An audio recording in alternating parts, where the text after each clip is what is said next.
উৎসবের মধ্যমণি Lautaro Martinez. Inter মিলানের এই তারকার গোলেই তো এসেছে কাঙ্ক্ষিত এই ক্ষণ। ৮ বছর আগে ঠিক এই দিনে নিউ জার্সির মেটলাইফ স্টেডিয়ামে কোপা আমেরিকার ফাইনালে মুখোমুখি হয়েছিল আর্জেন্টিনা ও চিলি। গোলশূন্য নির্ধারিত সময়ের পর পেনাল্টি শুটআউটে মেসিদের হৃদয় ভেঙেছিল চিলি। সমালোচকরা কাঠগড়ায় তুলেছিলেন মেসিকে। দুঃসহ সেই ম্যাচের ৮ বছর পর সেই একই ভেন্যুতে ব্রাভোর চিলিকে হারিয়ে প্রতিশোধ নিল আর্জেন্টিনা। কাতার বিশ্বকাপে একের পর এক গোল মিস করে সমালোচিত সেই লাউতারোই বনে গেলেন আর্জেন্টিনার জয়ের নায়ক।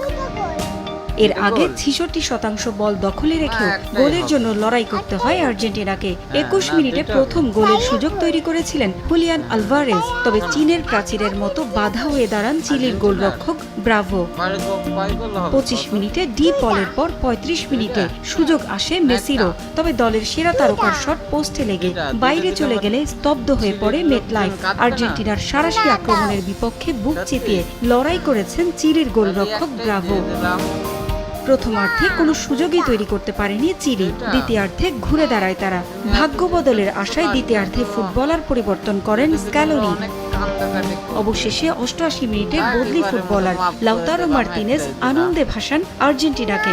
৮৮ মিনিটে মেসির কর্নারে জটলার মধ্যে ভেসে আসা বল পেয়ে গোল করেন লাউতারো।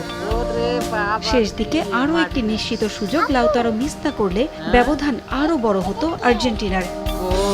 কষ্টের জয় সবার আগে কোয়ার্টার ফাইনালে পা রাখে বর্তমান চ্যাম্পিয়নরা। এদিন আর্জেন্টিনার ম্যাচে আলো ছড়িয়েছেন বাংলাদেশি তারকারাও। মাঠে বসে মেসিদের জয় উদযাপন করেছেন তাসনিয়া ফারিন, পেহজাবিনরা। ম্যাচ শেষে সামাজিক যোগাযোগ মাধ্যমে নিজেরাই শেয়ার করেছেন চমৎকার সেই মুহূর্তের ছবি।